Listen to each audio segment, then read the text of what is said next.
Hello, friends. I hope you're out wandering through nature, exploring the natural world around you. Do you enjoy writing about your wanderings? Nature journaling is an awesome, fun way to remember all the adventures you have taken and how you felt during those journeys.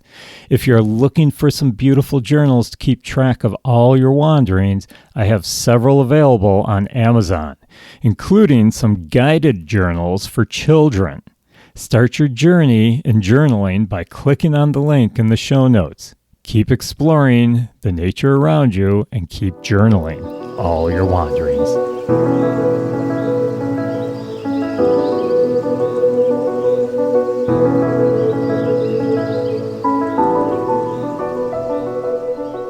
Hello, fellow wanderers. Welcome to the Nature Wanderer podcast, the podcast where we slow down, step outside, and take in the beauty of the natural world, one adventure at a time.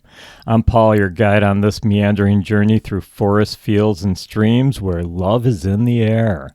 So grab your walking stick or maybe just a comfy chair by the window, because today we're exploring some fascinating courtship rituals that happen in the natural world. Hello, friends, and a belated Valentine's Day to you. Happy Valentine's Day, everyone. This is the time of year where love is in the air, where we go out and show our loved ones, our significant other, how much we really do love them. You know, they're the ones who really, keep us going. So anyhow, happy belated Valentine's Day. Have you ever wondered where Valentine's Day came from? I mean, was it a Hallmark thing just to get more card sales? Well, I did actually look this up, and there's many theories about when and where Valentine's Day began, including a Roman festival and Christian martyrdom. It eventually evolved into the commercialized holiday that we celebrate today. But courtship rituals like we celebrate on February 14th started long before us humans got involved. Yeah, nature has been doing Valentine's Day in its own special way since the beginning of time.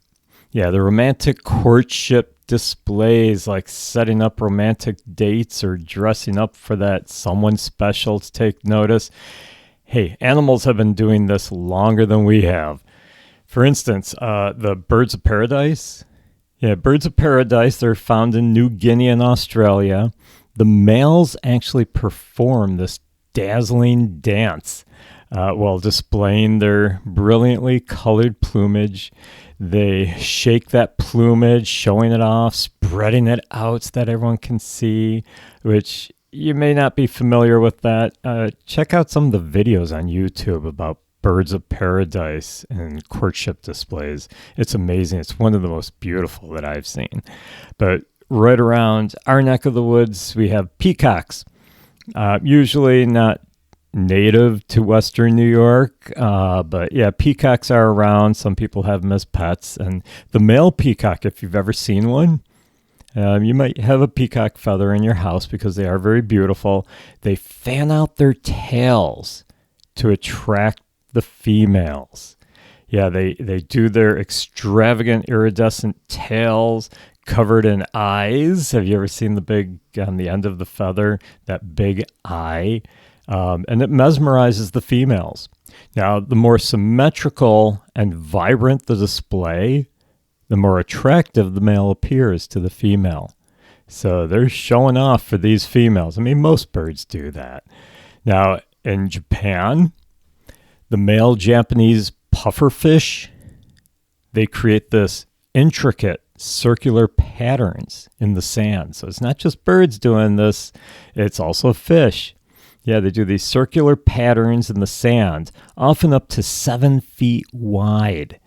I mean, it's huge. So these pufferfish are dragging themselves along the bottom of the creek, the stream, the pond, and they're creating these circular patterns up 7 feet wide. They call them love nests, and these love nests feature ridges and symmetry. Basically, it's designed to impress a female. I mean, the most intricate patterns, the most decorative patterns, fancy patterns will attract more females. Another interesting bird, back to the bird world here, another interesting bird is what we call a bowerbird. Now, the male bowerbird, they build this elaborate bower. Okay, now the bowers are arch-shaped nests. So they have this shape and an arch. They're decorated with colorful objects like berries, sometimes shells if they can find them, flowers, and even human-made objects. So if they can find something that we left on our picnic table that's nice and shiny and colorful, they're going to grab it. They're going to use it to make this bower. Now, some species like the satin bowerbird, they will actually go with just blue colors. Yeah, they prefer blue objects to enhance their display.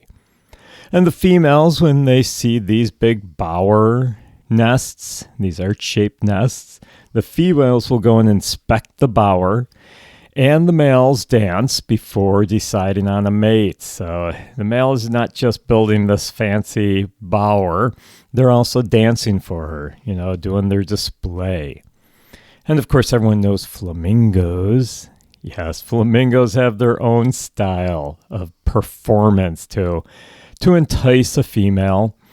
The flamingos perform synchronized courtship dances in large flocks. I'm sure you've seen pictures of it, hopefully videos, where there's lots of flamingos together and they're doing these actual dances together. They're very synchronized. I don't know, some people think it looks very comical. I think it looks very beautiful when they do these dances. They're stretching their necks. They're shaking their heads. They flap their wings in a coordinated display. It's almost like when you go to a play, a musical, and their dance recital, and everyone's in really good synchronization. Well, the flamingos are doing that. That's how they attract the females. Pairs that successfully synchronize their movements often bond and become nesting together. So the females are in on this too. Not just the males are doing this synchronized courtship dance. And when the females and the males sync perfectly in their dance, I guess they figure they're going to sync perfectly in life too. So that's when they get together. Now, it's not just in the bird world, not just in the fish world. It's also in insects. Yeah, insects perform these very intricate mating rituals too, showing off, dressing up. Fireflies. I did an episode on fireflies, very interesting insects, but the male fireflies have their flash patterns, very specific light patterns to attract the females. Each species has a very unique blinking pattern so that the females can know that it's, oh yeah, they're my species. So each species knows their own flash pattern. The guy who does the best flashing usually gets the females. Now, females respond with a smaller flash if they're interested. So the guys don't have to hang around trying to impress the female. She's not flashing back. It'll just go on to another one. Yeah, so the female actually will let him know, the female will let him know that, yeah, okay, I'm interested. And they do a smaller flash back. Now, another animal in the water, male and female seahorses. Yeah, they will engage in a daily courtship dance that can last for hours. So during mating season, male and female seahorses, they're doing this dance together, and it lasts for hours sometimes. They will actually change colors while they're doing this. They twirl around each other, often linking tails. Yeah, if you've ever seen a seahorse, they have the long tails.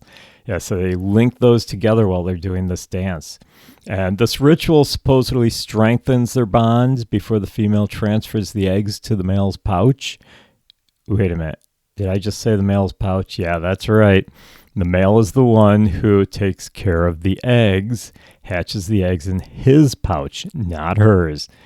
So she lays the eggs and transfers them over to the male's pouch after this courtship dance. Now, back to birds. I'm going to finish up this with birds again. Sage grouse. The male sage grouse, they will actually puff out their chest. Oh, you got to see a video of this one. It's an awesome thing to see. Bright red chest, and they puff it out. They will inflate these yellow air sacs, and they produce a deep booming sound to attract the females. So really interesting. I really encourage you, any one of these that I'm mentioning, go on YouTube, take a look, check out the videos on them because they're really interesting, these mating rituals. Now, I want to talk about songs. I mean, yeah, sure, we dress up to impress our mates on Valentine's Day, and so do a lot of the animals, as I was just explaining. But you also have to realize we also like the love songs. I remember many years ago, after my wife and I got married, shortly after we got married, so it was in our first few years of marriage, I actually put together a cassette tape. Yes, I'm aging myself here. I put together a cassette tape with all these beautiful love songs that I thought she'd like, and I presented them to her on Valentine's Day. And after we went out for dinner and all, we came back and we listened to the tape and we danced in our living room. So yes, I can be romantic, but humans are not the only ones. I mean, obviously, the most, recognized, I guess we can say, animal species that does love songs are songbirds. Yeah, everyone knows about songbirds singing. I just did an episode on songbirds vocalizations. Yeah, songbirds, the males will usually sing a beautiful song, and the one who sings the best song usually gets the female. They get the mate. But it's not just songbirds. They're not the only ones doing love songs. They're just the ones we're familiar with. Other animals that do it? Oh, wolves. Yeah, mated wolves will howl. Yes, they do mate for life, wolves. But mated wolves howl to communicate over long distances, keeping in touch with their partners. Now, when the wolves are howling, they also strengthen their bonds and help them reunite when they're separated. So they always want to try to get back together with each other, and so they do their love song. It's a howl. I know it doesn't sound pretty like the birds, but it's still considered a love song. Male mice, yeah, even mice, they produce this ultrasonic, I guess you could call it a song. It's too high-pitched for humans to hear, but when they are singing these ultrasonic songs, they're actually courting a female. Yeah, so they sing these to attract the females. Scientists were studying this, and they discovered that their songs are structured similar to bird melodies. Yeah, so I don't know if they're copying the birds or it's just the way they're built, but yeah, it's very similar to the melodies of birds. Male crickets and katydids. You ever go out on a nice warm evening and you hear all the crickets calling, chirping, and the katydids? Yeah, they create music by rubbing their wings together. It's a process that we call stridulation. Yeah, the rhythm and frequency of the chirps indicate the male's strength and fitness. The female crickets, they prefer faster, louder songs, like a cricket power ballad. Humpback whales, they sing. Yeah, humpback whales sing. Listen to the song. Oh, it's beautiful. I remember many years ago, someone made a record or a tape, a recording of humpback whales singing, and it was absolutely beautiful. It sold a lot of copies, too. But anyhow, humpback whales, they sing this long, complex song, and they can sing it for many hours. Yeah, it lasts for many hours, and the sound travels far underwater. It travels for miles underwater. Now, some scientists believe that these songs serve not just as courtship displays, but also as a way to strengthen the social bonds between the whales. Now, male frogs and toads, you ever go out and you hear the croaking and chirping to attract the females? Yeah, that's considered a song. They're singing to those girls. Spring peepers, those noisy guys in the spring. Peep, peep, peep, peep. Yeah, those little frogs are only about the size of your thumb, but they produce this really high-pitched whistle, chirping in massive groups. It's basically creating a romantic symphony during mating season, because that's why they're calling. They're looking for a mate. And of course, have you gone out and gotten a gift for your loved one? Hopefully you did for Valentine's Day. This episode is being released after Valentine's Day, so I'm hoping you already did it. Hopefully I'm not just reminding you now. But yeah, you probably got a gift. That's part of the ritual for Valentine's Day. Well, if you didn't know it, many animals also present gifts as part of their mating rituals. The male nursery web spiders, for instance, they wrap insects in silk and offer them to their mates as gifts. Wouldn't you like it if your mate wrapped up some insect in silk and gave it to you? No, probably not, but hey, it's a spider thing. Yeah, some males even try to cheat. They'll wrap up an empty package.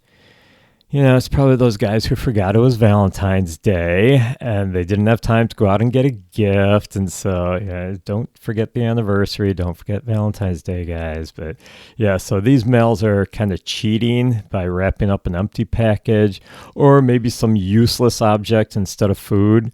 The females usually inspect the gift, though, before deciding whether to mate. So they'll find that empty package and probably reject the male. Now, as I mentioned before, the male bowerbirds, they're constructing these elaborate bowers and offering things like flowers, berries, feathers, and, like I said, human objects like bottle caps, coins. So that's kind of like their gift to the female. So not only are they doing their dance, they're creating this to be impressing the female, but it's also a gift to her.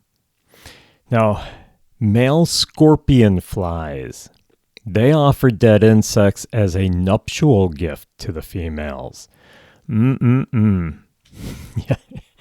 larger the gift, the more time the female spends eating, allowing the male to mate longer. They're not so stupid. Some males will fake their gift by presenting a piece of a leaf if they can't find food.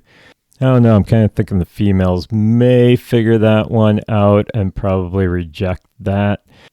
Now, in the bird world, shrikes. I don't know if you've ever heard of a shrike. Pretty awesome birds. I've seen them in the wild before. Shrikes are a songbird that wants to be a raptor, a bird of prey. Yeah, they're a songbird who eats meat, but they're not built like a raptor. They're not made to catch some insect or animal with their feet and squeeze it to death. They don't have talons. They do have a sharp beak. I'll give them that, but not the sharp talons. So anyhow, male shrikes, they will actually impress the female, present her with a gift of impaled prey. Insects, lizards, small mammals.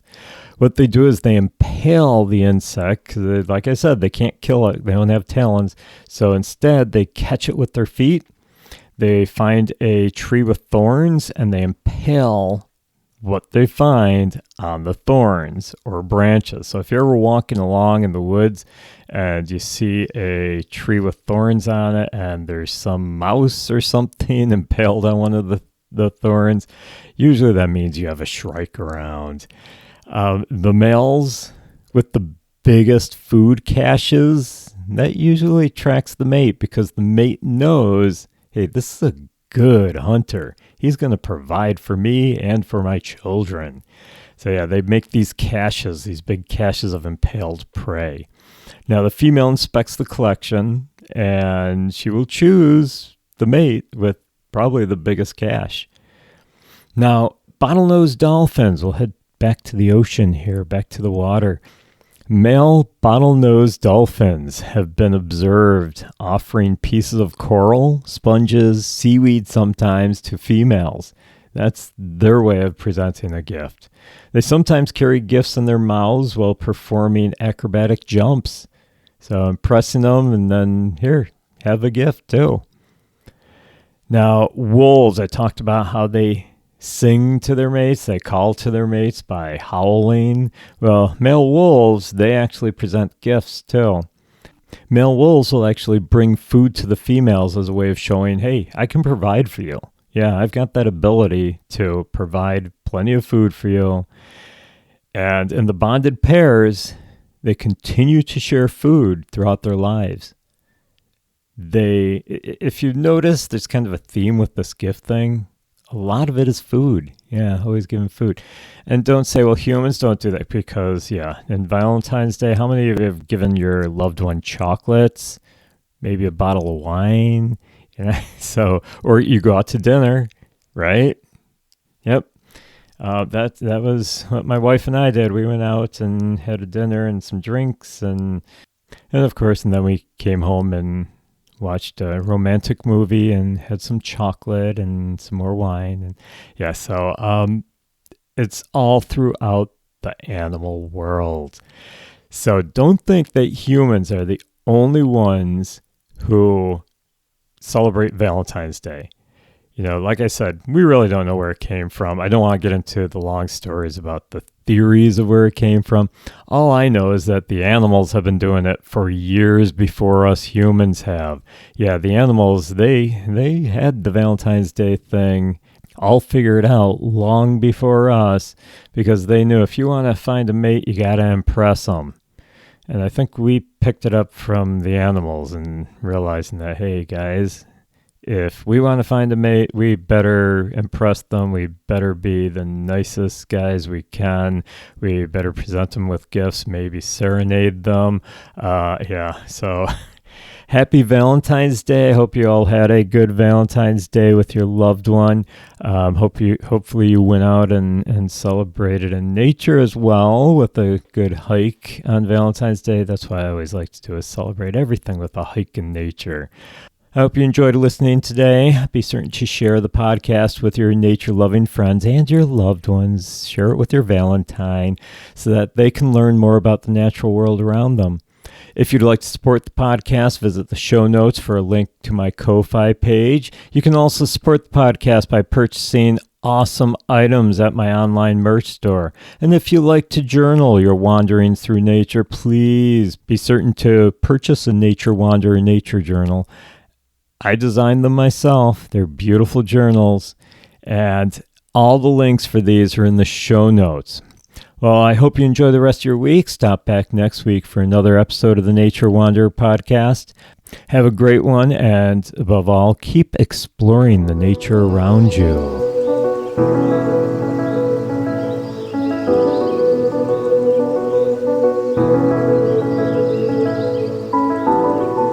Did you know that plastic is made with oil, a fossil fuel that pollutes the environment? And did you know that only about 15% of all plastic is recycled into new products? Wouldn't it be awesome if we could live our lives without plastic so that we could stop harming the planet? Well, there's a company that wants to help you do just that. Life Without Plastic sells products that will reduce or eliminate your dependence on plastic. They have a large selection from toothbrushes to food storage containers to drinking straws, all plastic free. And it's reasonably priced. So what are you waiting for? Check out all these great plastic-free products and help save the planet. Just click on the link in the show notes to find out more and to start your journey to being plastic-free.